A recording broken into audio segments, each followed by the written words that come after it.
your civil services dream takes shape with us. We are Delhi IAS Academy. Your dreams, our duty. नमस्कार दोस्तों, मैं विनय पाठक Delhi IAS के इस YouTube platform में आप सभी का स्वागत करता हूं। आज मैं एक नए टॉपिक, नए विषय के साथ आप सबके साथ जुड़ रहा हूं।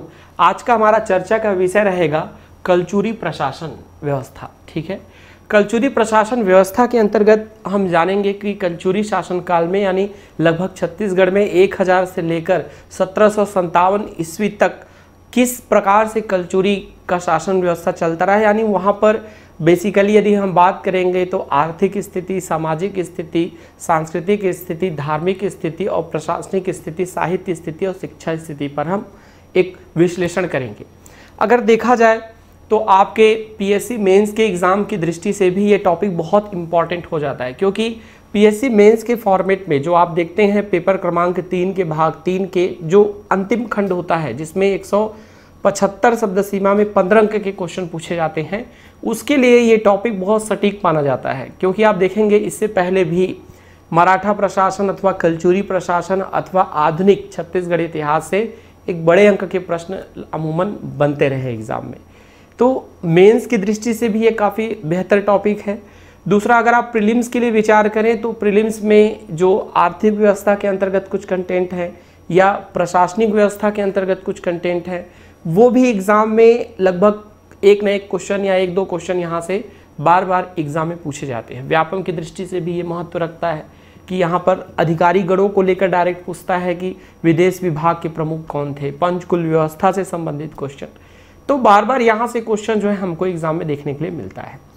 तो इसको हम स्टार्ट करेंगे, उससे पहले छोटा सा एक पहलू पर विचार करें कि अगर हम कलचुरी के लिए अगर हम बात करें, ठीक है, तो कलचुरी में बेसिकली हमको देखने के लिए मिलता है कि कलचुरी शासन व्यवस्था या कलचुरी शासन काल में हमको बहुत से शासक मिले। यानी हम देखेंगे तो छत्तीसगढ़ के परिप्रेक्ष्य में अगर मैं बात करता हूं तो लगभग, जैसा कि मैंने आपसे कहा, 1000 ईस्वी से लेकर 1741 ईस्वी तक तो इन्होंने 1741 तक तो इन्होंने स्वतंत्र तौर पर शासन किया।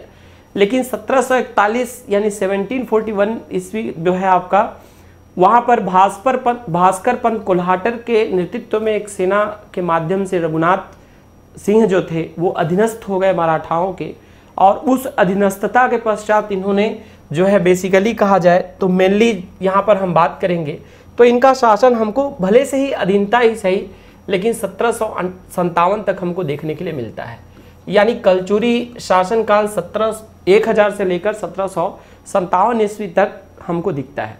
लेकिन क्या ये कलचुरी शासनकाल की अवधि या शासन जो है केवल इतना ही था? नहीं, इसके पहले अगर मैं बात करता हूं तो हम देखेंगे मेनली, जैसे अगर बात करें साक्ष्यों से संबंधित, तो 558 ईस्वी के आसपास से ही कलचुरियों से संबंधित हमको साक्ष्य मिलने प्रारंभ हो जाते हैं। है वंश के नाम से बहुत सारे साक्ष्य मिलते हैं। तो समूचे भारत में, खास तौर पे भारत की अगर मैं बात करता हूं तो इनकी शासन व्यवस्था का प्रारंभ जो है वो इंदौर के महिष्मान महिष्मती क्षेत्र में होता है, और ये महिष्मान महिष्मती इनकी आरंभिक अथवा प्रारंभिक राजधानी थी। इस राजधानी से ही ये सत्ता पर प्रारंभ करते हैं। इस वंश में बड़े बड़े शासक होते हैं, कृष्णराज होते हैं, ठीक है, अलग अलग शासक रहते हैं। तो सबसे पहले महिष्मान क्षेत्र के अलावा अथवा महिष्मती को राजधानी बनाने के पश्चात इन्होंने अपने समय के अनुरूप बदलाव को देखते हुए काशी, वाराणसी, सरयू पार, प्रयाग, ठीक है, अलग अलग क्षेत्रों को इन्होंने राजधानी बनाया। फिर त्रिपुरी को राजधानी बनाया। त्रिपुरी के बाद अगर आप देखेंगे तो तुम्बाड़ जो हमारे कोरबा क्षेत्र के अधीन आता है, छत्तीसगढ़ की इनकी राजधानी, प्रारंभिक राजधानी तुम्बाड़ मानी जाती है। तुम्बाड़ में इन्होंने राजधानी बनाकर शासन किया। तुम्बाड़ के बाद अगर मैं बात करता हूं तो रतनपुर, जिसे रत्नदेव प्रथम ने अपने नाम से, रत्नपुर के नाम से स्थापित किया, तो रतनपुर। फिर अगर हम बात करेंगे तो आगे इसी क्रम में बहुत सारी राजधानियां छत्तीसगढ़ में भी स्थापित होती हैं। चुई कोसगई है, फिर खल्लारी और फिर रायपुर। इस प्रकार से राजधानियों का भी क्रम हमको बदलते हुए दिखता है।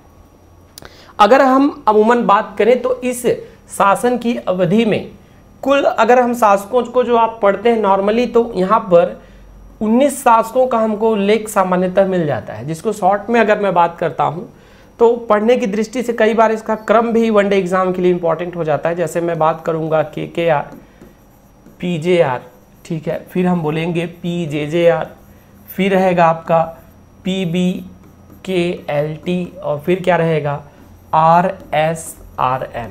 ये 19 शासकों का एक शॉर्ट में क्रम है जिसको हम क्या कह सकते हैं, कलिंगराज, कमलराज, रत्नदेव प्रथम, पृथ्वीदेव प्रथम, जाजल्यदेव प्रथम, रत्नदेव द्वितीय, पृथ्वीदेव द्वितीय, जाजल्यदेव द्वितीय, जगतदेव, रत्नदेव तृतीय, प्रतापमल, बहारेंद्र साय, कल्याण साय, लक्ष्मण साय, तखत सिंह, राज सिंह, सरदार सिंह, रघुनाथ सिंह और फिर क्या रहेगा आपका मोहन सिंह। यानी यहाँ पर कुल 19 शासकों के क्रम हमको देखने के लिए मिल जाते हैं, जिसमें अगर मैं बात करता हूँ कलिंगराज, तो कलिंगराज के विषय में अगर हम नॉर्मली बात करें तो ये आपका 1000 ईस्वी से लेकर 1020 ईस्वी तक शासन करते हैं। तुमाड़ को इन्होंने ही राजधानी बनाकर शासन प्रारंभ किया, ठीक है। अगर मैं मोहन सिंह जो सबसे अंतिम में उनके विषय में बात करता हूं तो 1745 से लेकर 1757 ईस्वी तक शासन करते हैं। बाद में बिंबाजी भोसले मराठा प्रथम स्वतंत्र शासक बनकर यहाँ पर आते हैं, तो उसके प्रति उनके लिए भी हम अलग अलग तथ्यों को पढ़ते हैं, कंटेंट को जानते हैं। लेकिन अगर मैं खास बात करता हूं कि यह शासन जो कलिंगराज के साथ प्रारंभ हुआ और मोहन सिंह के साथ रतनपुर की शाखा में कलचुरी वंश की सत्ता समाप्त हो गई, ठीक है।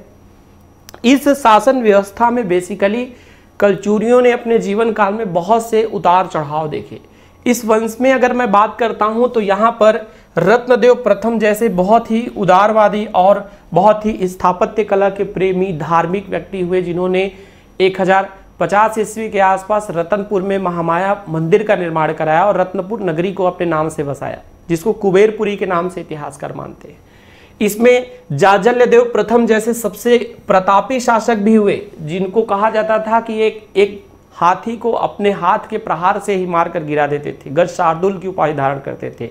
और इसी वंश में एक समय जब पतन का आया तो इस वंश में रघुनाथ सिंह व्यक्ति भी हुए, जिनके ऊपर जब भास्कर पंत कुल्हाटर ने हमला किया तो भास्कर पंत कुल्हाटर से संधि वार्ता करने के लिए अपने महल से नीचे नहीं उतरते। इनकी पत्नियां जो हैं वो सफेद झंडा लेकर आत्मसमर्पण करती हैं। यानी कलचुरी वंश ने जितने अपने शीर्ष को देखा है उतने ही उस श्रेणी में उसने अपने पतन को भी देखा है। तो कलचुरी वंश को अगर मैं बेसिकली प्रशासन व्यवस्था की दृष्टि से अगर हम बात करें तो कलचुरियों का जो प्रशासन व्यवस्था था वो प्रजा के लिए बहुत हितैषी था। ये एक खास तौर पे अगर हम देखें तो समूचे भारत में, छत्तीसगढ़ नहीं समूचे भारत में सबसे लंबे समय तक शासन करने वाला ये प्रथम राजवंश है। अगर पूरे भारत की दृष्टि से देखें तो ये बहुत लंबे समय तक शासन किया है। अगर छत्तीसगढ़ की दृष्टि से देखें तो आप देख पा रहे हैं लगभग 740 ईस्वी, क्योंकि बेसिकली 1741 ईस्वी में ये अधीन हो गया, लेकिन इसके अधीनता के पहले भी अगर मैं बात करता हूं तो 1741 यानी मैं कहूंगा 740 या अमूमन इसको हम 750 भी ले सकते हैं कि भले से अधीनस्थ लेकिन वो वंश कलचुरी ही कहला रहा था। इसलिए 750 वर्षों तक मैदानी क्षेत्र में शासन करने वाला ये छत्तीसगढ़ का सबसे लंबे अवधि तक शासन करने वाला राजवंश है।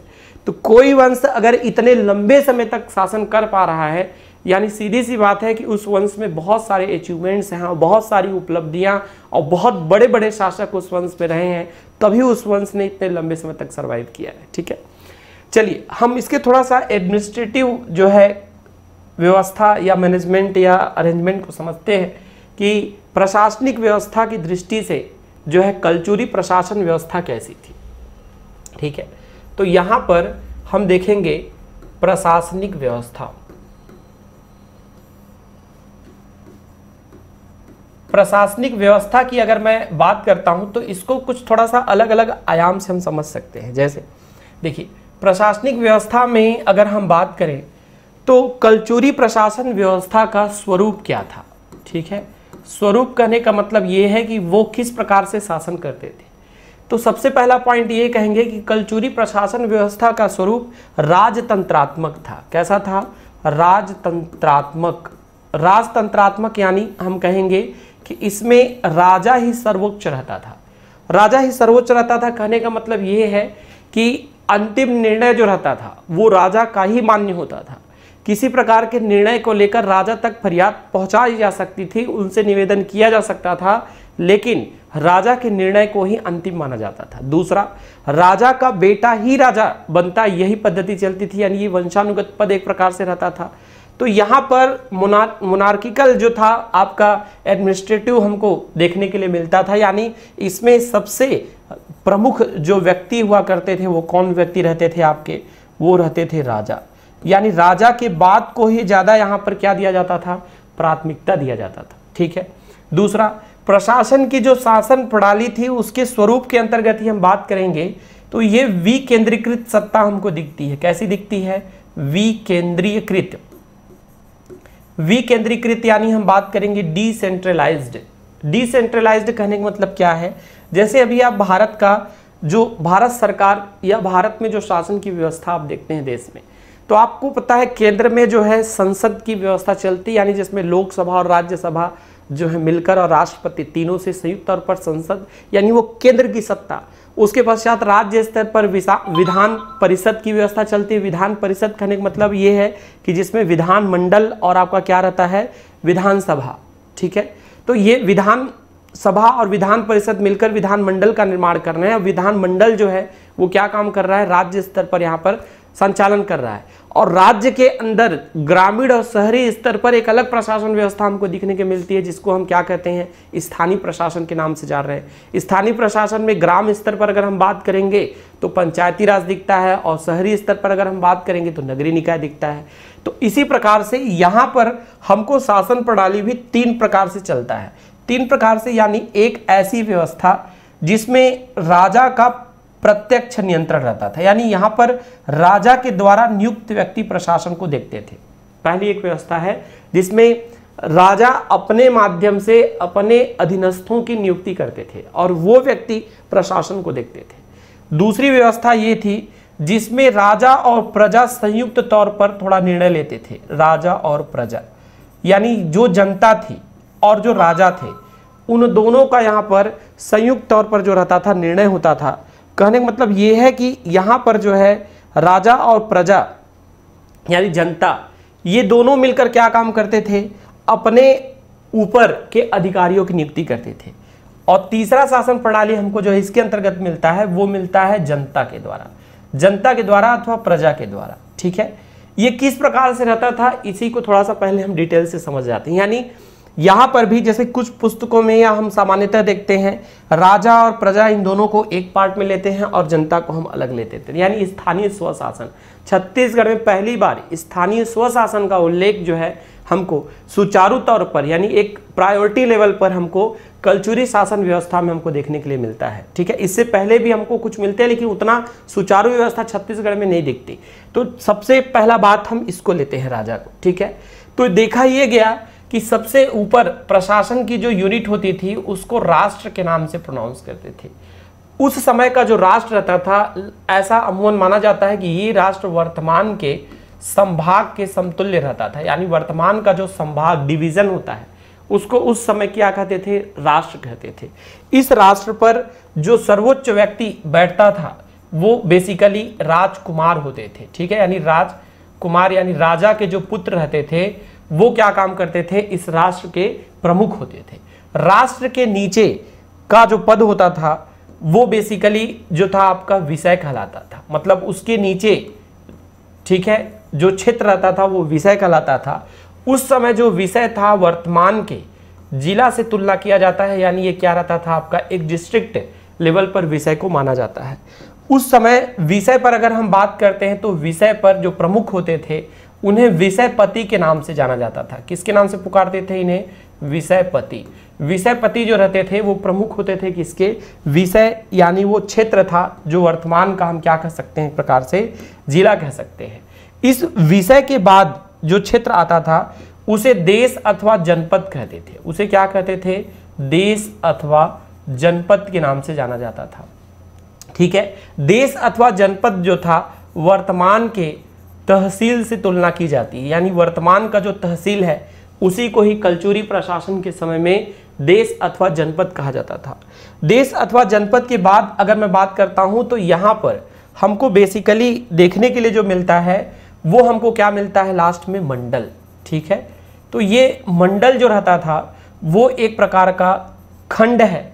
ठीक है, खंड कहने का मतलब ये है कि इसे वर्तमान के विकास खंड से तुलना किया जाता है। किससे तुलना किया जाता है, इसका वर्तमान में विकास खंड से तुलना किया जाता है। ध्यान रखेंगे कि इस मंडल के जो प्रमुख होते थे उन्हें मंडलाधिपति कहा जाता था। क्या कहा जाता था, मंडलाधिपति कहा जाता था।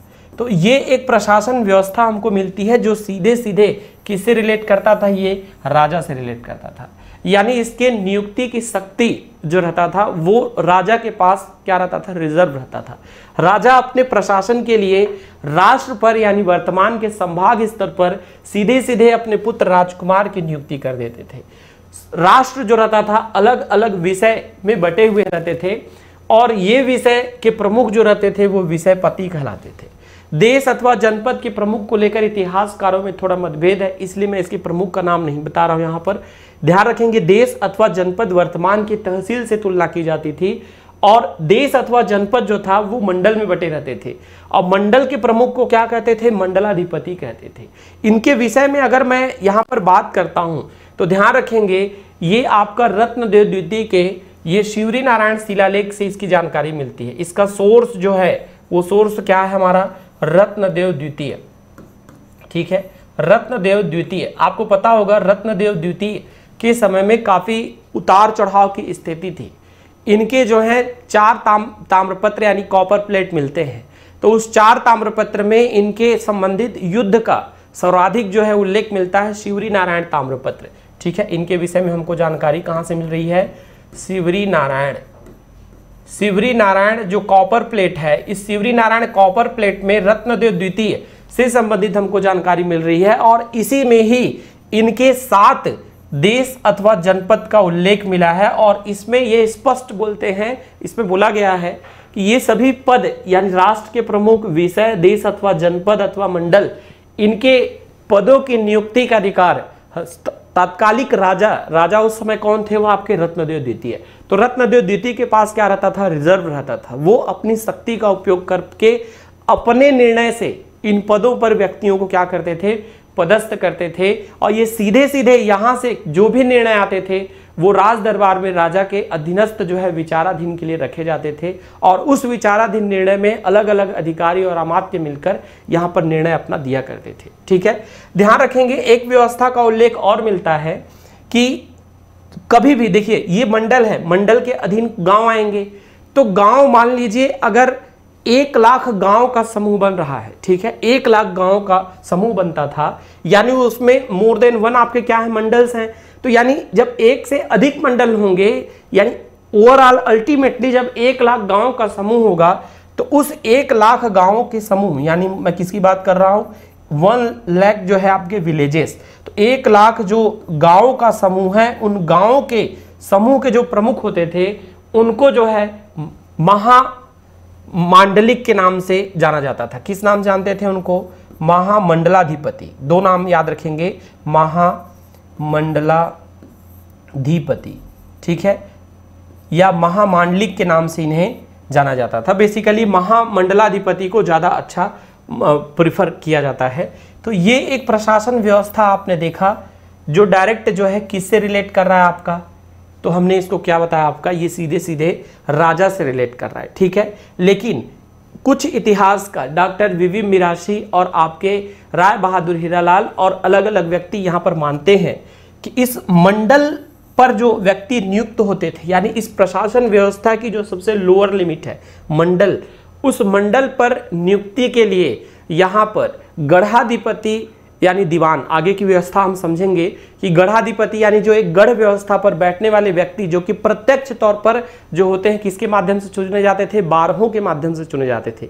जो बारहों के अध्यक्ष दाऊ रहते थे वो दाऊ चुनते थे किसको, आपके मतलब हम कहेंगे दीवान को, और वो दीवान अपनी स्वीकृति से अपने पहचान के व्यक्ति को अथवा जो प्रजा हितैषी कार्यों में संलग्न रहता था उन व्यक्ति को इस पद पर नियुक्त करने के लिए राजा के पास अपना निवेदन पहुंचाते थे और राजा आए हुए निवेदनों के आधार पर ही जन कल्याण को ध्यान में रखते हुए मंडलाधिपति अथवा हम क्या कहेंगे कि यहाँ पर महामंडलाधिपति की नियुक्ति किया करते थे। ठीक है, ये एक हमको सोर्स मिल रहा है।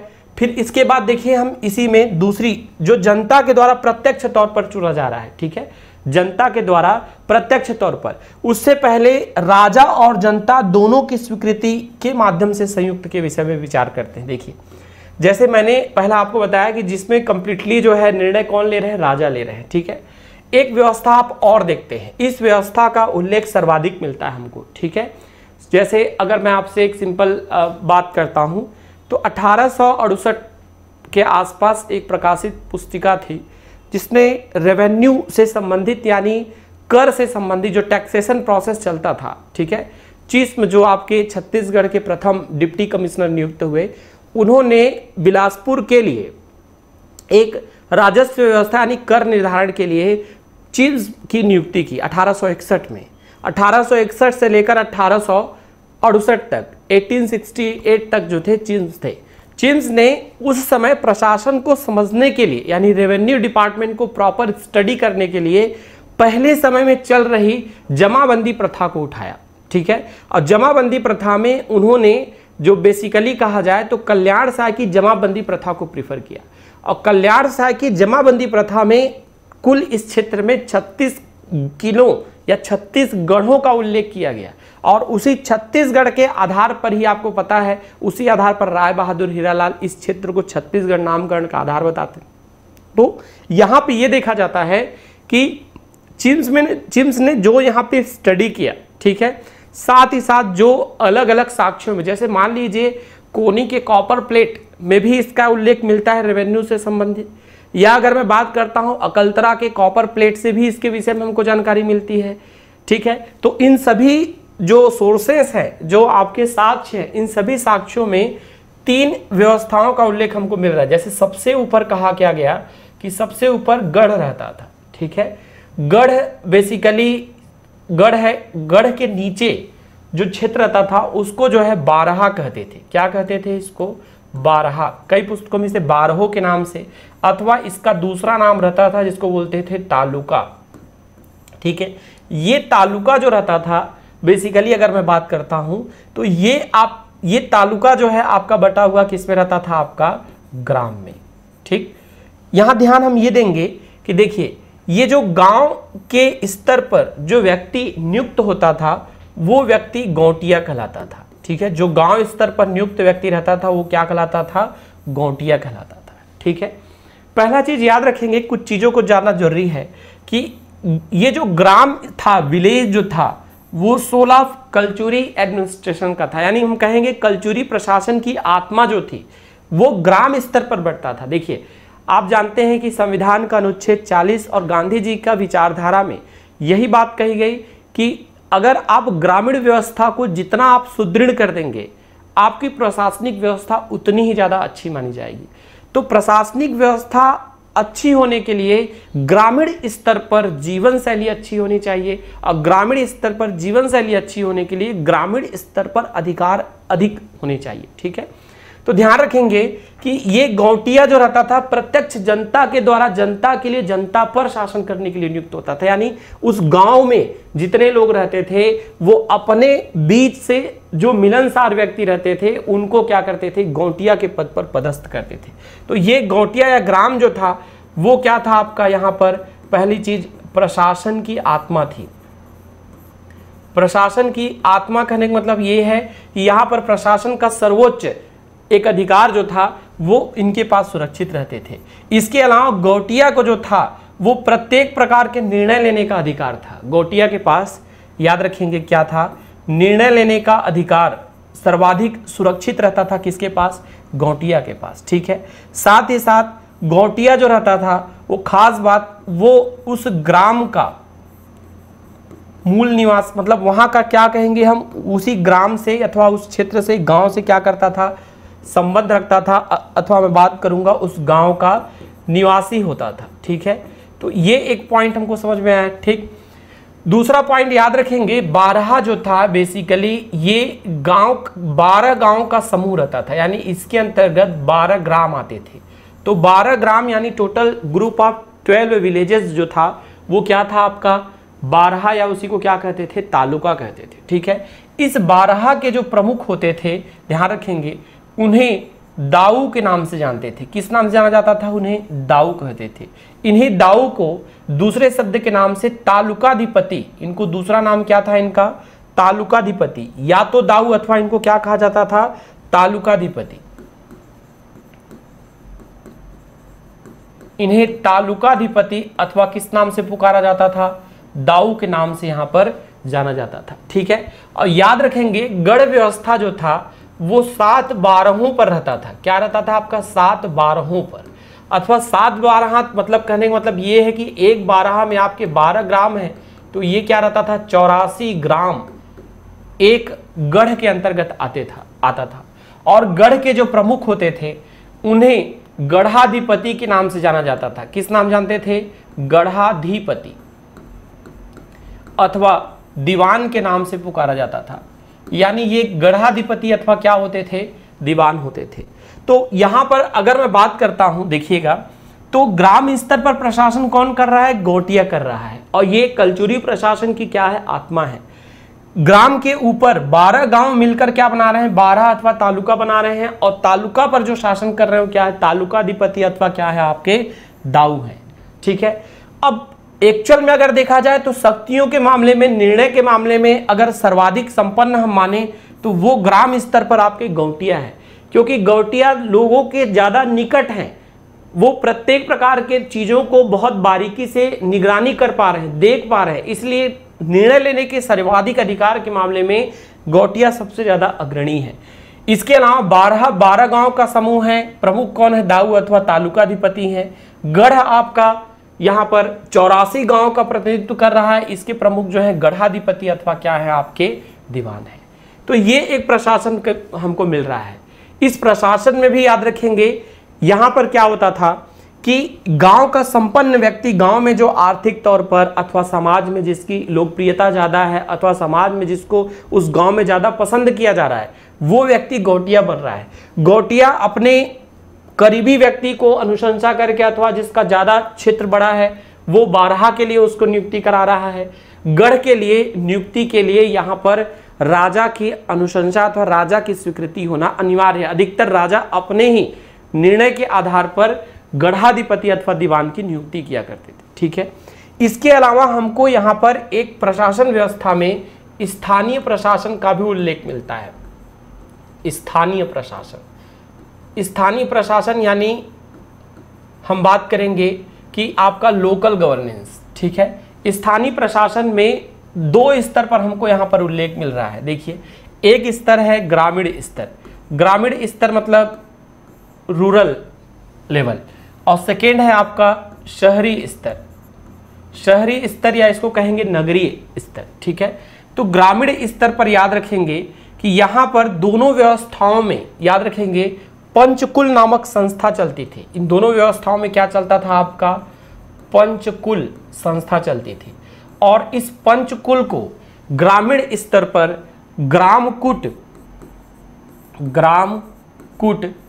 अथवा ग्राम भोग के नाम से जाना जाता था। किस नाम जानते थे? ग्रामकूट अथवा ग्राम भोग के नाम से जानते थे।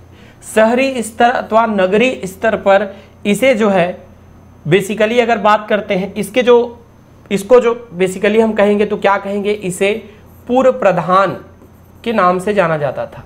ठीक है, साधारणतः अगर मैं इसके सदस्यों की बात करता हूं तो इसमें स्टार्टिंग में 5 से 10 सदस्य हुआ करते थे, लेकिन आगे चलकर यह अपने नाम के अनुसार यानी इसमें कितने सदस्य रहने लगे? केवल 5 सदस्य ही मेनली इसमें रहते थे। तो यहां पर याद रखेंगे कि जो सदस्य रहते थे ये सदस्य आपके महत्तर कहलाते थे। क्या कहलाते थे? ये महत्तर। और इन सदस्यों के जो अध्यक्ष रहते थे वो अध्यक्ष यहां पर महत्तम कहलाते थे। यानी ये याद रखेंगे ये कंप्लीटली जो है आपका जनता का जनता पर जनता के द्वारा शासन का उदाहरण है, जो आप पंचायती राज नगरीय निकाय में पढ़ते हैं। यानी यहाँ पर राजा का हस्तक्षेप बिल्कुल नहीं है। हमने देखा कि जो मंडल के मांडलिक बन रहे हैं या महामंडलाधिपति बन रहे हैं या महामांडलिक बन रहे हैं, वो कहीं न कहीं राजा की स्वीकृति अनिवार्य थी, या हम कहेंगे कि जो गढ़ाधिपति या दीवान बन रहे हैं उसमें भी राजा की स्वीकृति अनिवार्य होती थी। लेकिन यहाँ पर अगर मेनली बात किया जाए तो इसमें राजा का किसी प्रकार का हस्तक्षेप नहीं है, क्योंकि ये जनता के लिए, जनता के द्वारा चुने हुए व्यक्ति हैं। तो ग्रामीण स्तर पर याद रखेंगे कि पंचकुल संस्था जो है वो कलचुरी प्रशासन की स्थानीय स्वशासन का एक उल्लेख है। पंचकुल संस्था जो स्थानीय स्वशासन का उल्लेख है, उस स्थानीय स्वशासन में ग्रामीण स्तर पर ग्रामकूट अथवा ग्राम भोग हुआ करता था पंचकुल संस्था में, और शहरी स्तर पर जो प्रधान होते थे, याद रखेंगे प्रमुख जो हैं उनको पूर्व प्रधान, और यहाँ पर क्या कर रहे हैं, ग्रामकूट अथवा ग्राम भोग के नाम से जान रहे हैं। सदस्य 5 से 10 हुआ करते थे, और जो सदस्य हैं उनको महत्तर, और जो अध्यक्ष हैं उनको किस नाम जानते थे, महत्तम के नाम से जाना जाता था। तो यहाँ पर हमने जो एक बेसिक चीज देखी कि यहाँ पर जो स्टार्टिंग में हम देख रहे थे कि आपका प्रशासन व्यवस्था के अंतर्गत 3 प्रकार की चीजों को हमने देखा, जैसे राजा के द्वारा, राजा और जनता मिश्रित तौर पर, और पंचकुल संस्था जो है वो केवल किसके द्वारा हो रहा है, आपका जनता के द्वारा हो रहा है।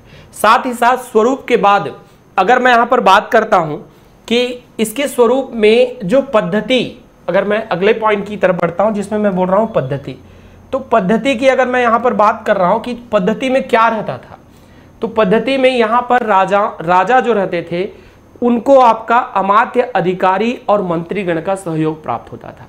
यानी यहाँ पर हमको अधिकारी गणों का उल्लेख मिलता है, ठीक है, अधिकारी गणों का उल्लेख, यानी यहाँ पर बहुत जो एक अच्छे स्तर पर देखिए अधिकारियों में क्या होता है कि सबसे सिस्टमेटिक प्रशासन व्यवस्था उसको माना जाता है जहां पर आप अपनी शक्तियों को थोड़ा सा बांट दें, क्योंकि अगर सभी शक्तियों को राजा स्वयं के पास रख रहा है, जब स्वयं के पास सभी शक्तियों को रख रहा है, यानी कहीं न कहीं उस प्रशासन में राजा बार बार हस्तक्षेप प्राप्त करेगा, वो अपने सत्ता को सुचारू रूप से संचालन नहीं कर सकता। लेकिन अगर वो अपने अधिकारियों के बीच, अधिकारियों के मध्य अपनी शक्ति को विभाजित कर दे रहा है, तो उस विभाजन के फलस्वरूप उसके ऊपर बर्डन या लोड क्या हो जाएगा, कम हो जाएगा। तो यहाँ पर अधिकारी गण की बात करता हूँ, तो जैसे सबसे पहला हमको नाम मिल रहा है, जैसे हम कह रहे हैं महामंत्री, ठीक है, महामंत्री। तो महामंत्री कलचुरी प्रशासन में 2 पॉइंट आपको याद रखना है कि कलचुरी प्रशासन में महामंत्री जो रहते थे वो मंत्रियों में प्रमुख होते थे, यानी सर्वोच्च आपका क्या रहता था, पद रहता था, और ये आपके राजा के सलाहकार होते थे, राजा के सलाहकार, यानी एडवाइजर रहते थे किसके, किंग के, यानी ये राजा के क्या हैं, आपके सलाहकार हैं, और मंत्रियों में क्या हैं, आपके प्रमुख हैं। इनको महामंत्री को के सिलेक्शन के लिए, यानी इनकी नियुक्ति के लिए, जो इनकी नियुक्ति की जाती थी, अपॉइंटमेंट किया जाता था, उसके लिए राजा विशेषतः इनको अलग अलग दायरे में पैमाने को देखते थे। पहला चीज प्रशासन का, यानी एक अधिकारी का लंबा अनुभव होना चाहिए। दूसरा, इनका एक आदर्श स्वरूप ये माना गया है कि डॉक्टर वी मिराशी जी लिखते हैं कि महामंत्री नियुक्ति के समय में इस बात का ध्यान रखा जाता था कि इनके पास एक से अधिक क्षेत्र का अनुभव हो, जैसे कला संस्कृति के क्षेत्र में ये निपुण हो, आध्यात्म अथवा धार्मिक विषयों को लेकर इनको अच्छी जानकारी हो, साथ ही साथ युद्ध से संबंधित, विदेशी वार्ता करने से संबंधित इन सब पहलुओं में इनकी एक अग्रणी रुचि रहती हो। यानी ज़्यादातर महामंत्री के पद पर ब्राह्मण अथवा क्षत्रिय को ही प्राथमिकता दिया जाता था, ठीक है। दूसरे जो अधिकारी आ रहे हैं उसमें हम कहेंगे महाध्यक्ष, ठीक है। महाध्यक्ष जो थे वो सचिवालय के प्रमुख होते थे, सचिवालय प्रमुख।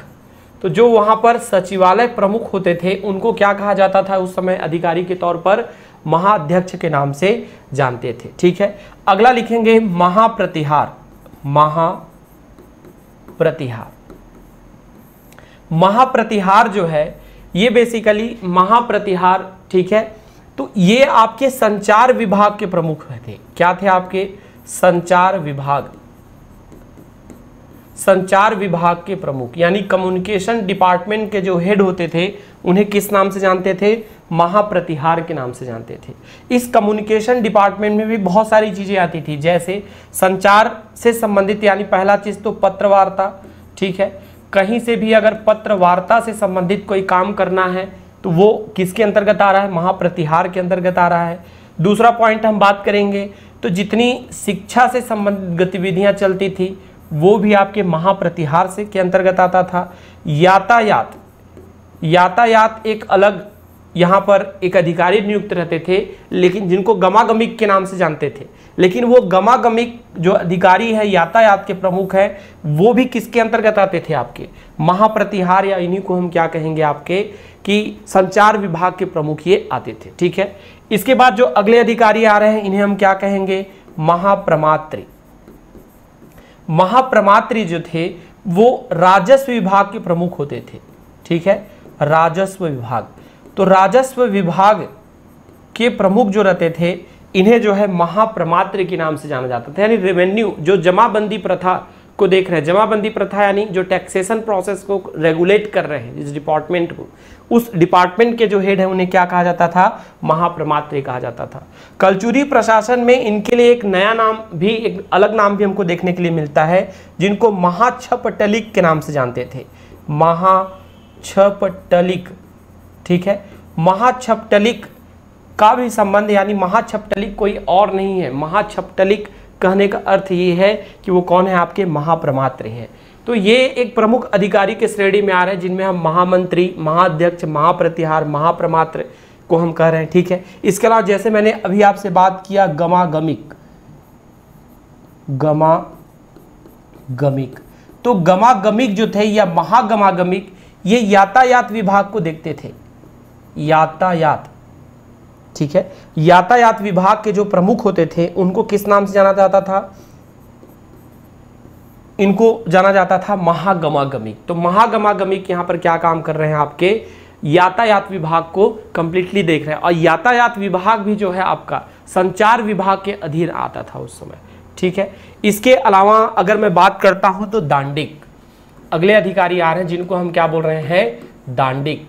तो दांडिक यहां पर अगर हम बात करेंगे तो दांडिक जो थे वो न्याय व्यवस्था को देखते थे।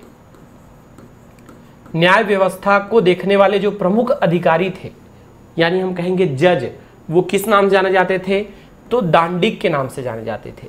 इनका न्याय ही, मतलब सोचिए आप उस समय में कलचुरी शासन प्रणाली की हम बात कर रहे हैं, उस समय में इतने अच्छे व्यवस्थाएं मिल रही, यानी सब चीजें सेपरेट हमको देखने के लिए यहां पर मिल रहा है। ठीक है, अगला पॉइंट लिखेंगे महासंधि विग्रहक। ठीक है, अगला है महासंधि विग्रहक। ठीक है, महासंधि विग्रहक जो है ये विदेश विभाग के प्रमुख होते थे, विदेश विभाग। विदेश विभाग के जो प्रमुख होते थे उन्हें किस नाम से जाना जाता था, तो हम क्या कहेंगे, महासंधि विग्रहक के नाम से जाना जाता था। जैसे मान लीजिए किसी भी पड़ोसी क्षेत्र के साथ कलचुरी को युद्ध करना है। ठीक है, तो उस युद्ध के दौरान अगर कोई बात करने का निगोशिएशन यानी कोई इनिशिएशन चल रहा है, यानी कोई बात की पहल चल रही है, तो उस पहल को करने के लिए मुख्य तौर पर किसकी जिम्मेदारी रहती थी, तो महासंधि विग्रहक की जिम्मेदारी रहती थी। किसी से संधि करना हो, किसी से युद्ध करना हो, किसी के युद्ध में सहयोग करना हो, तो सबसे पहले बात को कौन देखेगा, आपका महासंधि विग्रहक देखेंगे। ठीक है, क्योंकि ये आपके क्या हैं, विदेश विभाग के प्रमुख है, यानी फॉरेन डिपार्टमेंट के हेड हैं। और याद रखिएगा इनके विभाग को महासंधि विग्रहाधिकरण कहा जाता था। इनके जिस विभाग में है उस विभाग को क्या कहा जाता था, महासंधि विग्रहाधिकरण के नाम से जाना जाता था। ठीक है, इसके अलावा नेक्स्ट जैसे हम लिखेंगे तो अगला हमारा जैसे पॉइंट रहेगा बलाधिकृत। बलाधिकृत पीएससी मेंस में जैसे अधिकारी गणों के विषय में बताइए करके भी आपसे पूछ सकता है। तो बलाधिकृत अगर मेनली हम बात करेंगे तो बलाधिकृत जो रहते थे वो आपके सैन्य अधिकारी थे, यानी ये क्या है, प्रमुख सैन्य अधिकारी। प्रमुख सैन्य अधिकारी जो थे वो कौन है, आपके बलाधिकृत है। ठीक है, इसी प्रकार से अगला आप लिखेंगे दंडपाशिक। ठीक है, नेक्स्ट नंबर पर जैसे आ रहा है जिसे हम क्या कर रहे हैं, दंडपाशिक। तो दंडपाशिक भी यहाँ पर एक अधिकारी हुआ करते थे। और दंडपाशिक का मुख्य तौर पर अगर हम कार्य देखें तो ये आपके जैसे ये सैन्य अधिकारी हैं, इसी प्रकार से ये प्रमुख आपके पुलिस अधिकारी हुआ करते थे। ठीक है, पुलिस अधिकारी। तो इसी प्रकार से हमको देखिए अलग अलग अधिकारी गणों का भी हमको उल्लेख मिल रहा है कि पुलिस डिपार्टमेंट को देखने वाले अलग हैं, सैन्य को देखने वाले अलग हैं, कर व्यवस्था को देखने वाले अलग हैं, ठीक है, यातायात को देखने वाले अलग हैं। इसके अलावा मान लीजिए जैसे कर व्यवस्था के अंतर्गत जैसे हम बात कर रहे हैं, सपोज मान लीजिए कि हमने जैसे कर व्यवस्था के बारे में बात किया, जिसको हमने क्या कहा, महाप्रमात्री। महाप्रमात्री जो था वो राजस्व विभाग के प्रमुख हैं और इनको हम महाछपटलिक के नाम से भी जान रहे हैं। लेकिन यहाँ पर कर को उगाही करने के लिए यानी टैक्स को बेसिकली कलेक्ट करने के लिए यहाँ पर एक और अधिकारी की नियुक्ति की जाती थी, जिनको हम शोल्किक कहते थे, जिनको हम क्या किस नाम जानते थे, शोल्किक, ठीक है। इसके अलावा अगर मैं बात करता हूं तो अधिकारी गणों में ये तो है ही है, साथ ही साथ महापुरोहित भी एक धर्म विभाग के प्रमुख होते थे।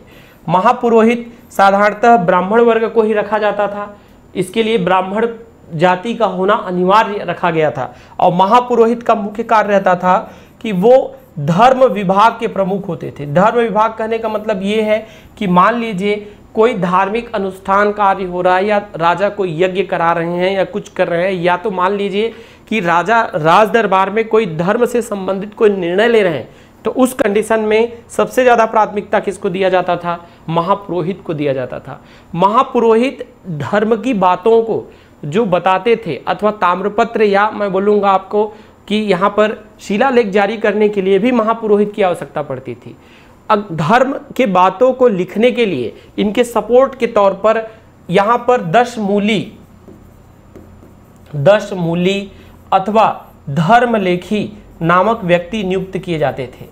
तो धर्मलेखी अथवा दशमूली जो व्यक्ति थे वो क्या काम करते थे, धार्मिक तथ्यों को जो पुरोहित वहां पर निर्णय लेते अथवा पुरोहित महापुरोहित की जो बातें रहती थी उनको लिखने का कार्य जो कौन करता था, आपका दशमूली अथवा क्या करते थे, जिनको हम बोलेंगे धर्मलेखी। तो ये धार्मिक तथ्यों को लिखने का कार्य करते थे आपके, ठीक है। इसके अलावा अगर मैं बात करता हूं तो हम जो युद्ध में जो सेना का नेतृत्व करते थे उन्हें महासेनापति के नाम से जानते थे। वो ऐसी सैन्य व्यवस्था, देखिए सामान्यतः सैन्य व्यवस्था के जो प्रमुख हैं उन्हें हम किस नाम से जान रहे हैं, बलाधिकृत। और ये देखा जाता था अधिकतर बलाधिकृत जब युद्ध के मैदान में सेना की टुकड़ी का नेतृत्व कर रहे हैं तो यही बलाधिकृत को वहां पर क्या पुकारा जाता था, महासेनापति के नाम से पुकारा जाता था। इसके अलावा अगर हम बात करेंगे तो इस सैन्य व्यवस्था में कलचुरियों को के पास जो थी चतुरंगड़ी सेना थी। चतुरंगड़ी सेना यानी पैदल, हाथी, घोड़ा, रथ सभी प्रकार की सेनाएं थी इनके पास।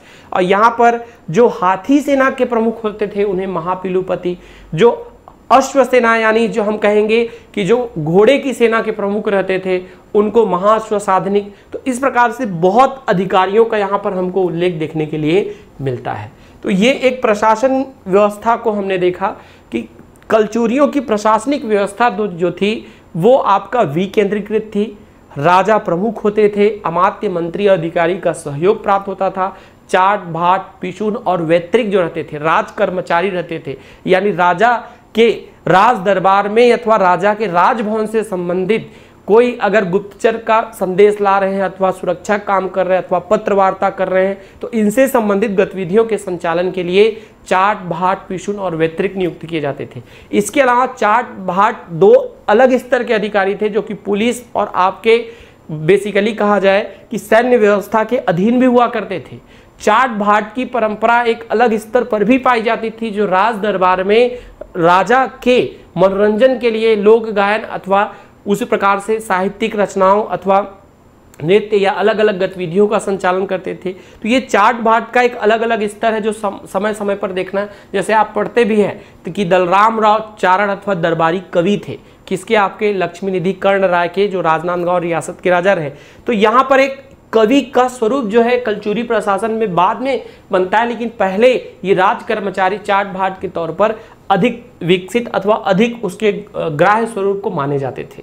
तो ये अधिकारीगण साथ ही साथ प्रशासन में राजा का मुख्य स्थान, राजा के साथ प्रजा की मंजूरी और दूसरा प्रजा का अथवा जनता का प्रत्यक्ष तौर पर निर्णय लेकर अपने अधिकारियों अथवा अपने ऊपर शासन करने के लिए व्यक्तियों का नियुक्त करना, जिसको हमने पंचकुल व्यवस्था में जाना। ठीक है, अब देखिए इसके बाद हम थोड़ा सा एक अगले पहलू में जाएंगे जिसे कहेंगे सामाजिक व्यवस्था।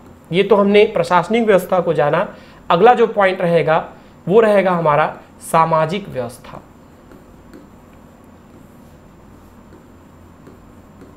कि कलचुरी शासन प्रणाली में, प्रशासन में अगर बात करते हैं तो सामाजिक व्यवस्था कैसी थी।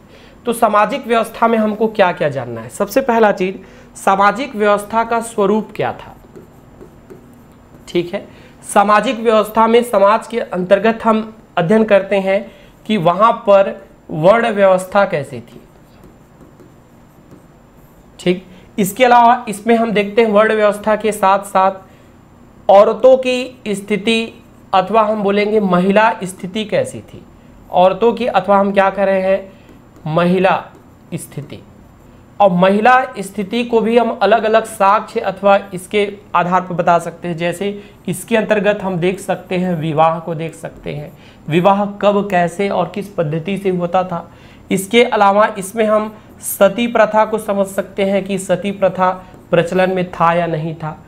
महिलाओं की स्थिति के अंतर्गत हम सम्मान की बात भी देख सकते हैं कि इसमें महिलाओं को सम्मान किस स्तर का प्राप्त था।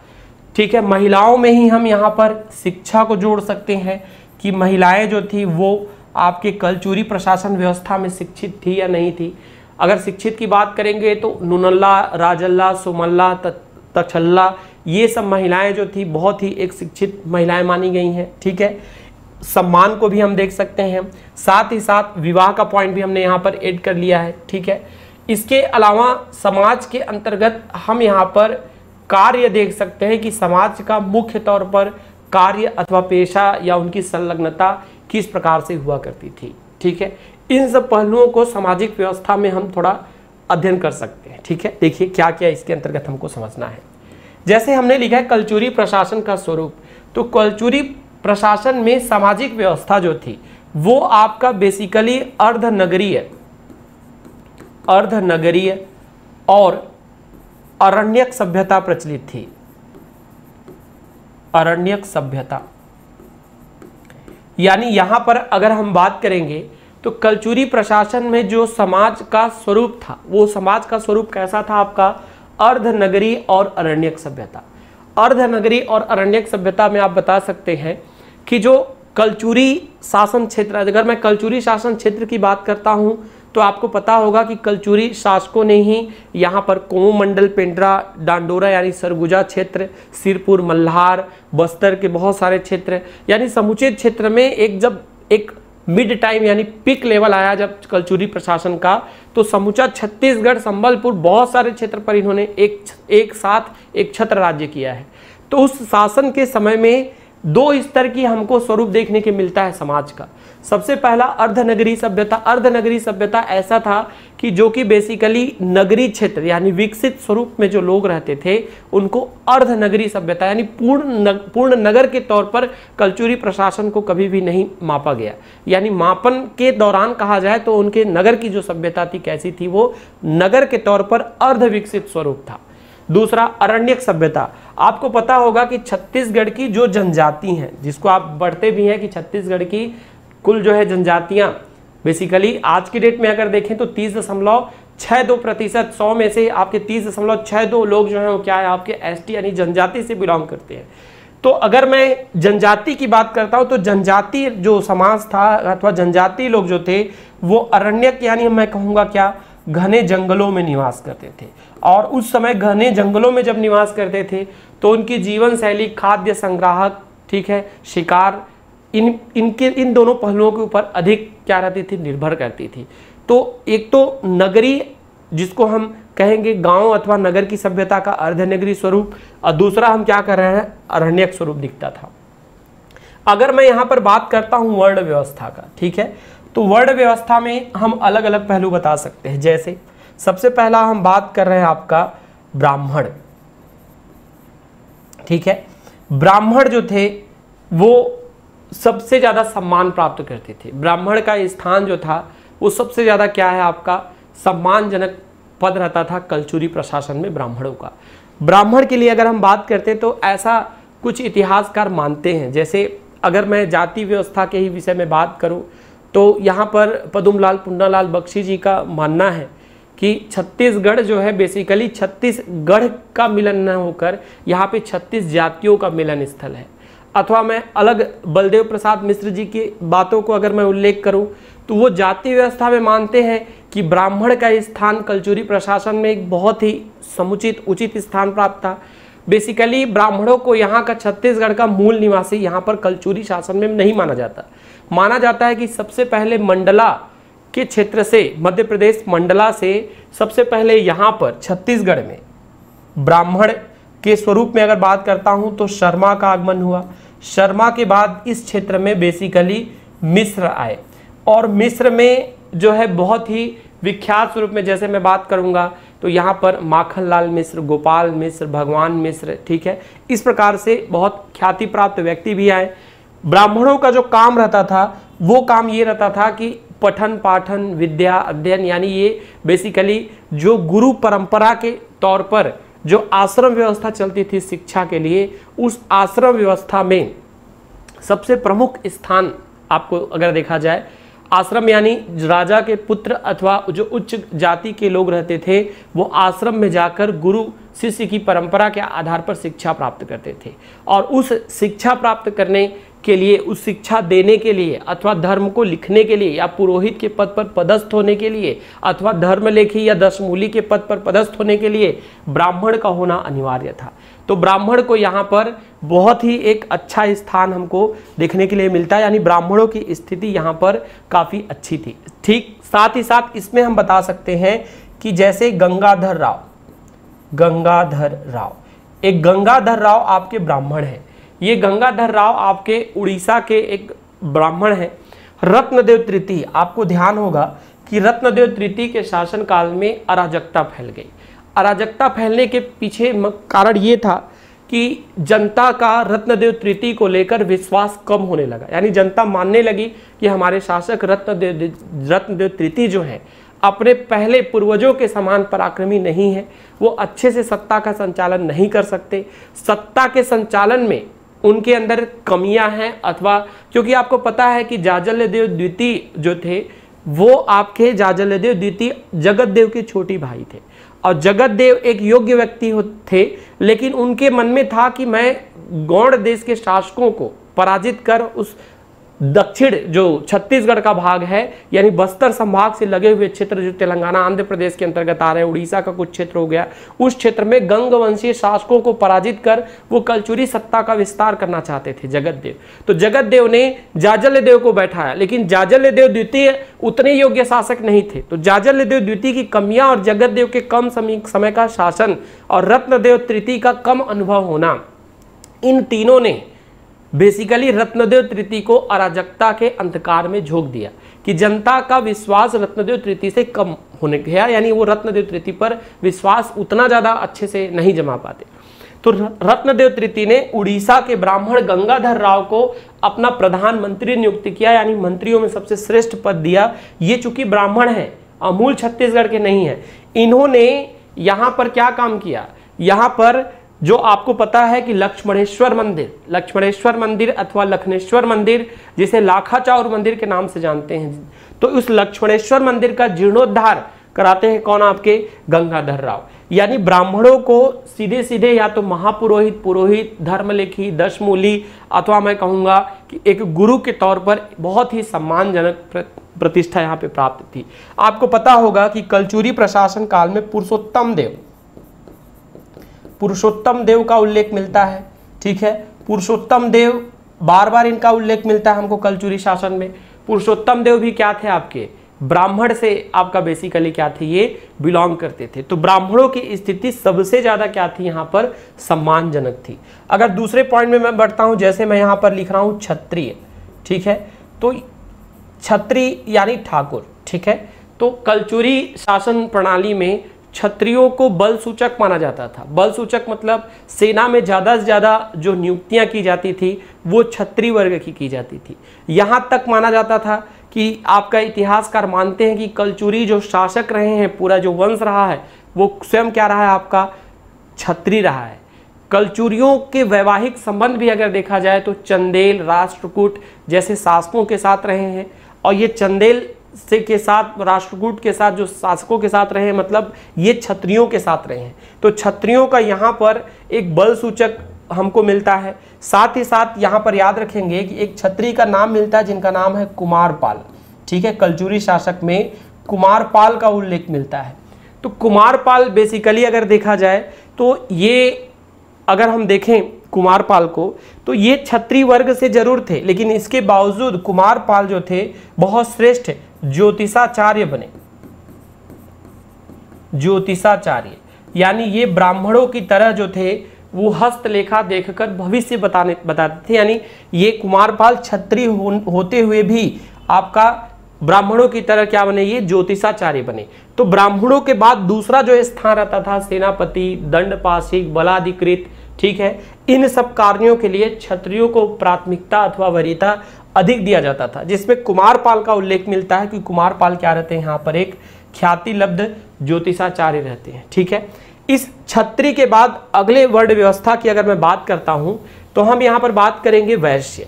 यहाँ पर क्षत्रिय के बाद हमको वैश्य जाति का उल्लेख मिलता है। ठीक है, वैश्य जाति के लिए अगर मैं यहाँ पर बात करता हूँ तो ध्यान रखिएगा, वैश्य जो जाति थी अथवा वैश्य जो वर्ग था, वो वैश्य वर्ग आपका आर्थिक संपन्न माना जाता था। आर्थिक संपन्न यानी देखिए, ज्ञान के सूचक ब्राह्मण, बल के सूचक क्षत्रिय और धन के सूचक आपके माने जाते थे क्या, वैश्य वर्ग।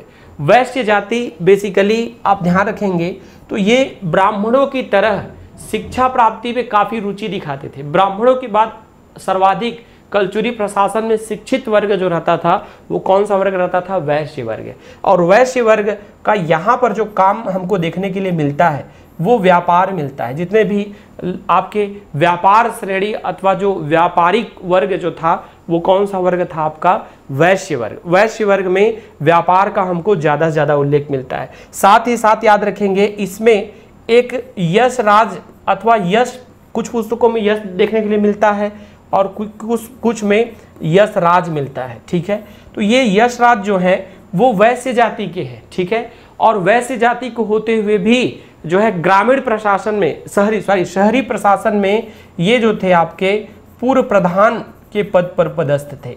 पूर्व प्रधान, अभी आपने जाना कि पंचकुल जो स्थानीय संस्था हुआ करती थी कलचुरी शासन में, उस पंचकुल स्थानीय संस्था में जो नगर के प्रमुख होते थे उनको पूर्व प्रधान कहा जाता था।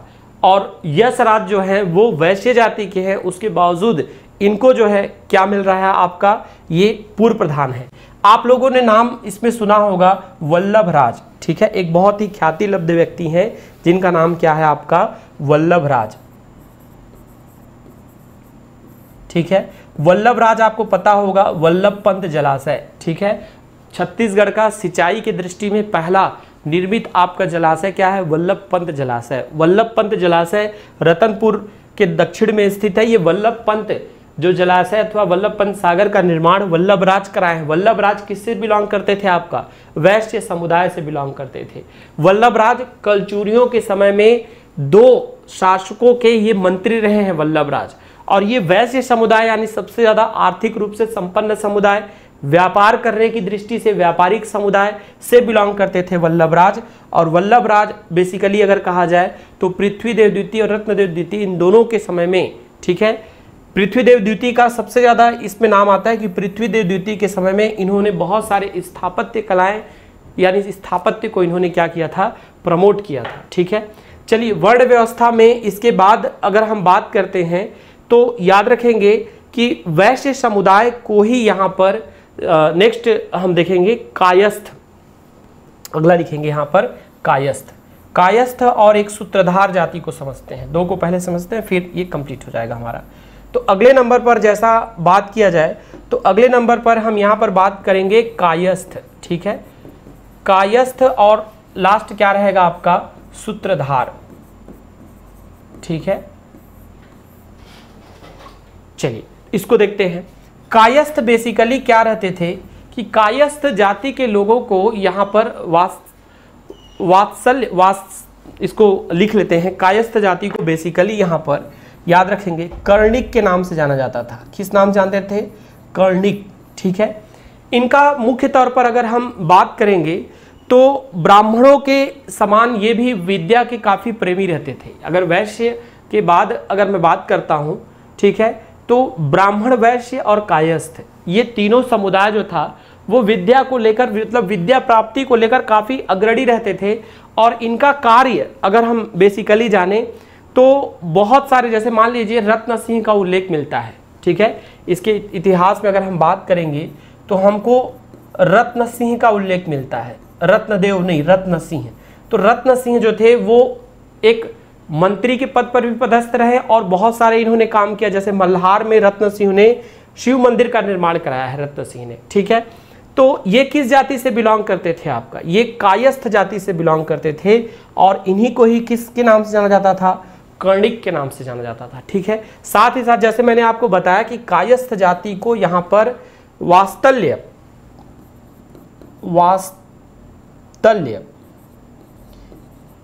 जाति के नाम से भी जाना जाता था, ठीक है, बेसिकली, ठीक।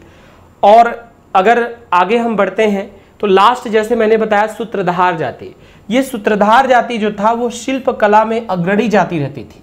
इनको क्या मानते थे, जो शिल्प कला, जो आर्ट क्राफ्ट है, उस शिल्प कला में सबसे ज़्यादा अग्रणी जाति रहती। जैसे देवपाल मोची, आप लोगों ने कलचुरी शासन काल में नाम सुना होगा, देवपाल मोची, ठीक है। तो देवपाल मोची जो थे वो आपके खल्लारी में क्या काम करते हैं, विष्णु मंदिर का निर्माण कराते हैं। तो खल्लारी में विष्णु मंदिर का निर्माण करा रहे हैं, ये कौन सी शाखा के हैं, रायपुर शाखा के अधीन, ठीक। तो खल्लारी में जो इन्होंने विष्णु मंदिर का निर्माण कराया, देवपाल मोची, ये किससे संबंध रखते हैं, ये सूत्रधार जाति से संबंध रखते हैं। और ये सूत्रधार जाति क्या काम कर रहा है आपका, ये सूत्रधार जाति जो है वो बेसिकली कहा जाए तो शिल्प कला में, कुटीर उद्योग में, इस प्रकार के गतिविधियों में क्या है आपका अलग अलग स्तर पर संलग्न है। तो वर्ण स्वरूप आपने जाना समाज का, वर्ण व्यवस्था में अगर हम बात कर रहे हैं तो अलग अलग वर्ण को हमने जाना, जैसे ब्राह्मण, क्षत्रिय, वैश्य। ध्यान रखेंगे कि कलचुरी प्रशासन में कहीं भी शूद्र जाति का उल्लेख नहीं मिलता, ठीक है। साथ ही साथ बहुत से इतिहासकार इस बात की स्वीकृति देते हैं कि वर्ण व्यवस्था तो थी, लेकिन इस वर्ण व्यवस्था में ऊंच नीच का भेदभाव नहीं था। कलचुरी प्रशासन में खास बात यह थी कि वर्ण व्यवस्था में किसी प्रकार का मतभेद अथवा किसी प्रकार के ऊंचे नीचे या यहाँ पर भिन्नता देखने के लिए नहीं मिलती। सबका कार्य अलग डिफाइन रहता था, सब अपने अपने कार्य और अपने अपने स्तर के आधार पर सम्मान प्राप्त करते थे। लेकिन कोई ऊंचा है और कोई नीचा है, इस प्रकार की गतिविधि हमको देखने का किसी भी साक्ष्य में अथवा शिलालेख, ताम्रपत्र में हमको कहीं भी इस प्रकार का विवरण हमको देखने के लिए नहीं मिलता, ठीक है। चलिए, वर्ण व्यवस्था के बाद थोड़ा सा हम महिलाओं की स्थिति पर विचार करते हैं, ठीक है। महिलाओं की स्थिति कहने का मतलब ये है कि अगर उस समय बात करें शिक्षा, तो पुरुषों के साथ साथ महिलाएं भी इस समय शिक्षा प्राप्त करती थी। यानी महिलाएं में अगर मैं बात करता हूं तो नूनल्ला के विषय में आपको मैं थोड़ी जानकारी देता हूं। नूनल्ला, इतिहासकार मानते हैं कि अगर नूनल्ला न होती तो छत्तीसगढ़ कलचुरी शासन इतना संपन्न नहीं माना जाता। नूनल्ला आपके कोमोमंडल यानी हम कहेंगे पेंड्रा के राजा वज्जू वर्मा की पुत्री थी। वज्जू वर्मा वहाँ के जो थे शासक थे, उनकी पुत्री नूनल्ला। रत्नदेव प्रथम का शासनकाल आपको पता होगा कि 1045 से 1065 ईस्वी तक, ठीक है। रत्नदेव प्रथम बिल्कुल युवावस्था में है और उनका विवाह नूनल्ला के साथ संपन्न हो गया। विवाह होने के पश्चात बहुत कठिन सा सवाल हो जाता है कि जब महिला ये पूछ दे कि आपका जीवन का लक्ष्य क्या है। नूनल्ला ने कुछ ऐसा ही सवाल रत्नदेव प्रथम से कर दिया और रत्नदेव प्रथम ने बहुत आसान ही शब्दों में उत्तर दिया, राजा हैं, घूमेंगे फिरेंगे, खाएंगे, ऐश करेंगे और क्या। क्योंकि वहां पर मतलब रत्नदेव प्रथम उद्देश्य रहित थे, उनके पास कोई ऐसा उद्देश्य नहीं था कि कलचुरी प्रशासन अथवा कलचुरी साम्राज्य अथवा कलचुरी सत्ता को किस दिशा में लेकर जाना है। ऐसा माना जाता है कि रत्नदेव प्रथम को वास्तविक सत्ता संचालन अथवा प्रशासन की सही शिक्षा नूनल्ला ने दी थी, क्योंकि नूनल्ला कलचुरी प्रशासन की सबसे विद्वान महिला मानी जाती हैं। याद रखेंगे, नूनल्ला को कलचुरी प्रशासन का क्या माना जाता है, विदुषी महिला माना जाता है। विदुषी महिला यानी हम क्या कहेंगे, विद्वान का स्त्रीलिंग शब्द आता है विदुषी। तो सबसे कलचुरी सत्ता में सबसे विदुषी महिला मानी गई है कौन, नोनल्ला। और नोनल्ला आपके जो है रत्नदेव प्रथम की पत्नी है। नोनल्ला के इस सवाल में अथवा उनके इस शिक्षापूर्ण सवाल ने रत्नदेव प्रथम को झकझोर के रख दिया। रत्नदेव प्रथम ने निर्णय लिया कि जीवन में जाने से पहले कुछ ऐसा करके जाना है कि लोग हमें याद रखें। और उन्होंने समीप के क्षेत्र जो उस समय मणिपुर कहलाता था, वहां बहुत से तालाब खुदवाए। और सबसे ज्यादा तालाब खुदवाने का श्रेय किसी और को जाता है, लेकिन प्रारंभिक तौर पर उन्होंने मणिपुर को इस प्रकार से सजाया कि वो मणिपुर अपने नाम से उसका नाम परिवर्तन करके रत्नपुर रख देते हैं, और वही वर्तमान का रतनपुर है, जिसे इतिहासकार चारों युगों की राजधानी मानते हैं। ठीक है, रतनपुर में उन्होंने 1050 ईस्वी के आसपास वहां पर जो है महामाया मंदिर का निर्माण कराया। तो ये इतना ज्यादा अच्छे स्तर पर उन्होंने उस रतनपुर को विकसित किया। तो वो विकसित करने के पीछे मकसद क्या था, उसको विकसित करने के पीछे मकसद ये था कि एक बहुत ही विद्वान महिला का साथ होना, यानी नोनल्ला के प्रोत्साहन पर उन्होंने इतने बड़े चीजों को अंजाम दिया। ठीक है, यानी इसके अलावा हम कहेंगे कि कलचुरी प्रशासन व्यवस्था में महिलाओं की शिक्षा की स्थिति बहुत अच्छी थी। इसमें हमको अगर मैं बात करता हूं सोमल्ला, ठीक है, सोमल्ला जो थी वो काफी एक विदुषी महिला है। इसके अलावा पद्मा, रल्हा, ये दोनों भी क्या थे, काफी ज्ञानवान महिला थी। ठीक है, इसी के अलावा अगर मैं बात करता हूँ लाछल्ला, नाम बहुत ही प्यारे प्यारे हैं इसमें रानियों के। ठीक है, सोमल्ला, नोनल्ला, राजल्ला, ठीक है, नोनल्ला, तालल्ला, लक्षल्ला, ठीक, इस प्रकार के रानियों का नाम आपको देखने के लिए मिलता है। तो यहाँ की जो रानियां रही हैं या स्त्रियां, समाज में भी अगर मैं बात करता हूँ जो स्त्रियां रही हैं वो काफी ज्ञानवान रही हैं। यानी स्त्रियों को किसी प्रकार से जो है असमानता देखने के लिए नहीं मिलता, उनको पुरुषों के समान जो है समानता देखने के लिए मिलता है, निर्णय में उनकी सहभागिता देखने के लिए मिलता है। ठीक है, अगर मैं विवाह की बात करता हूं तो कलचुरी प्रशासन में हमको बहुविवाह के साक्ष्य मिलते हैं। ठीक है, बहुविवाह के हमको साक्ष्य मिलते हैं, यानी एक से अधिक विवाह। अधिकतर देखा गया कि एकल विवाह है, लेकिन फिर भी जिस प्रकार से छत्तीसगढ़ की जनजातियों में हम देखते हैं कि बहुत मतलब जैसे बहुपतित्व विवाह पाया जाता है, यानी एक से अधिक पति हैं, अथवा बहुपत्नी विवाह पाया जाता है। कर व्यवस्था, कर व्यवस्था यानी अगर मैं यहाँ पर, या कर व्यवस्था को एक दूसरी तरीके से हम यहाँ पर मेंशन कर सकते हैं, जिसको कहेंगे आर्थिक व्यवस्था। कर की बजाय इसको ज़्यादा बेहतर तरीके से हम दे सकते हैं, इसको कहेंगे आर्थिक व्यवस्था। तो आर्थिक व्यवस्था में अगर हम बात करें तो कलचुरियों की आर्थिक व्यवस्था कैसी थी, तो आर्थिक व्यवस्था में देखिए क्या क्या आधार पर आप बता सकते हैं। देखिए, सबसे पहले आर्थिक व्यवस्था से संबंधित आप बता सकते हैं विभाग और प्रमुख। अभी अभी आपने जाना, क्या जाना, दो अधिकारियों के बारे में मैंने बात किया था कि जमाबंदी प्रथा जब चलती थी, यानी इनका जो टैक्सेशन डिपार्टमेंट था या जो आर्थिक गतिविधियों को देखते थे, उनके प्रमुख क्या कहलाते थे, महाप्रमात्री कहलाते थे। ठीक है, और उसमें मैंने बताया कि जो कर विशेषली जो कर को वसूलने के काम करने वाले अधिकारी हैं वो क्या कहला रहे हैं, आपके शुल्किक कहला रहे हैं, पहला चीज।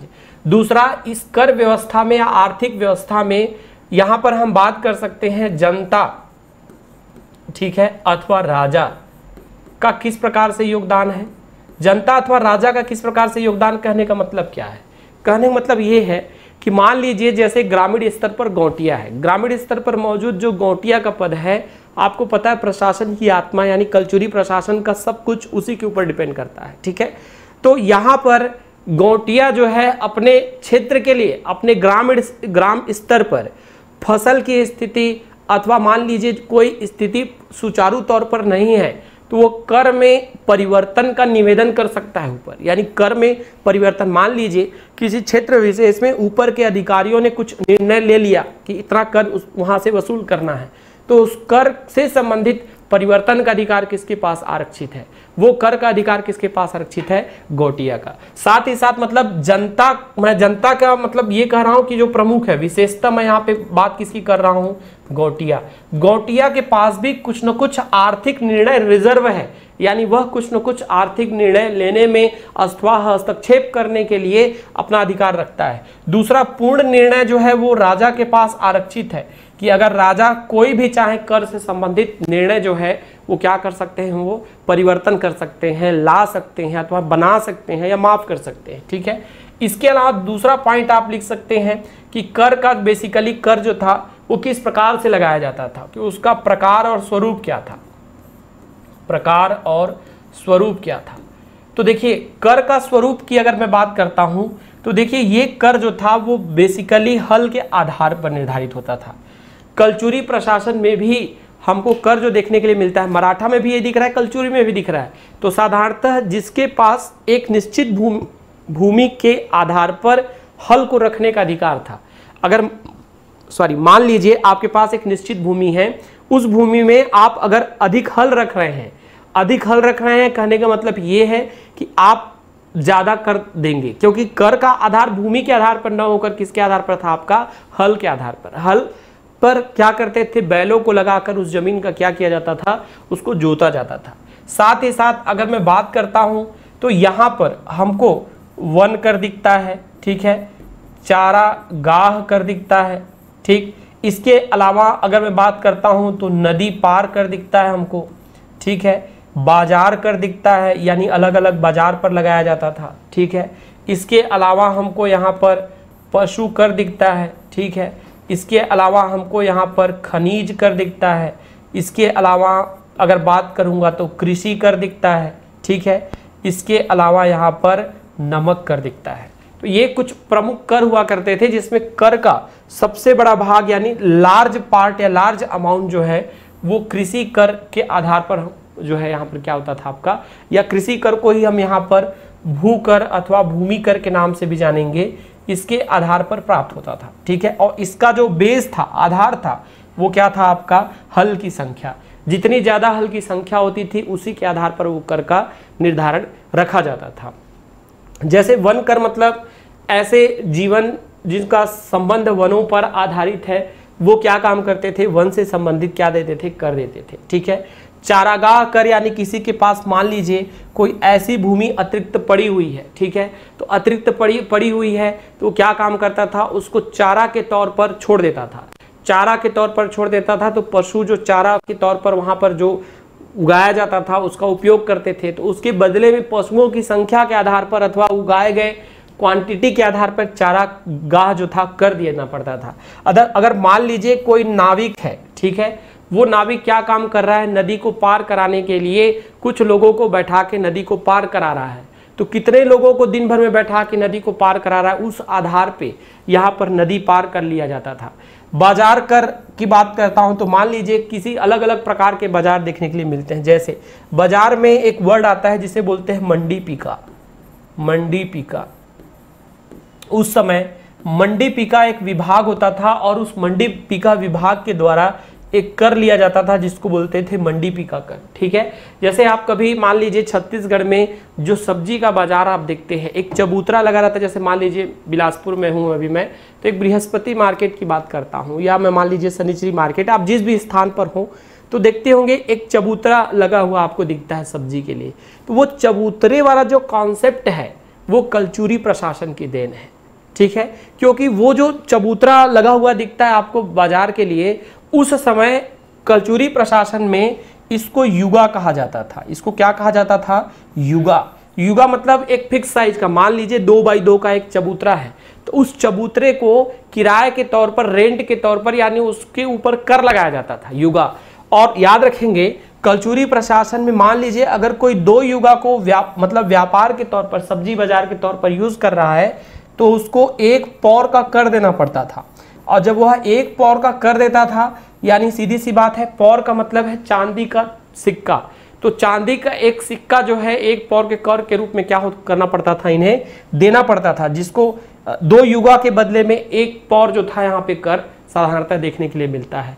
इसके अलावा जैसे पशु कर, पशु कर मतलब मान लीजिए कि पशु बाजार लग रहा है, तो पशु बाजार जैसे आप पढ़ते हैं कि रतनपुर का जो पशु बाजार है वो सबसे प्राचीन पशु बाजार है, ठीक है, या भैया थान का, मैं रायपुर की पशु बाजार की बात करूंगा, सबसे बड़ा पशु बाजार है वो, ठीक है। कुछ समय पहले आपने देखा कि एक बाजार का उल्लेख है जो कंप्लीटली महिलाओं के द्वारा संचालित किया जाता था, वो भी कलचुरी कालीन के ही देन है कि एकमात्र बाजार का उल्लेख हमको मिल रहा है जो किसके द्वारा चलाया जा रहा है, केवल महिलाओं के द्वारा संचालित किया जा रहा है।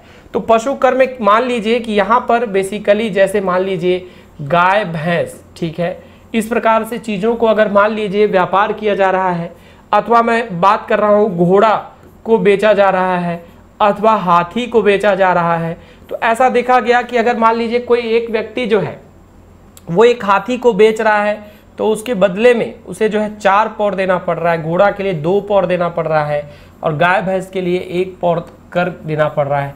और पौर क्या है आपका? एक छोटा सा चांदी का सिक्का। तो ये सब स्वरूप आप बता सकते हैं कि आर्थिक व्यवस्था में विभाग क्या है, प्रमुख कौन है, जनता और राजा का उसमें किस प्रकार से समन्वय है, यानी उस पर नियंत्रण किस प्रकार से है, उस कर का प्रकार और स्वरूप क्या है, इसे भी आप यहाँ पर क्या कर सकते हैं? डिफाइन कर सकते हैं।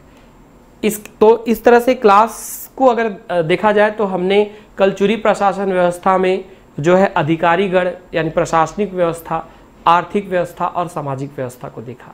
इसके बाद फिर किसी नेक्स्ट वीडियो में हम आर्थिक व्यवस्था को हमने कंप्लीट कर लिया, धार्मिक, सांस्कृतिक, स्थापत्य, शिक्षा, ठीक है, इन सब पहलुओं के साथ मैं फिर आप सबके साथ जुड़ूंगा दोस्तों। तो आज के कंटेंट के रूप में हम इतना ही रखते हैं। इसके बाद फिर मैं नेक्स्ट वीडियो में इसके आगे कंटिन्यू करूंगा। धन्यवाद दोस्तों।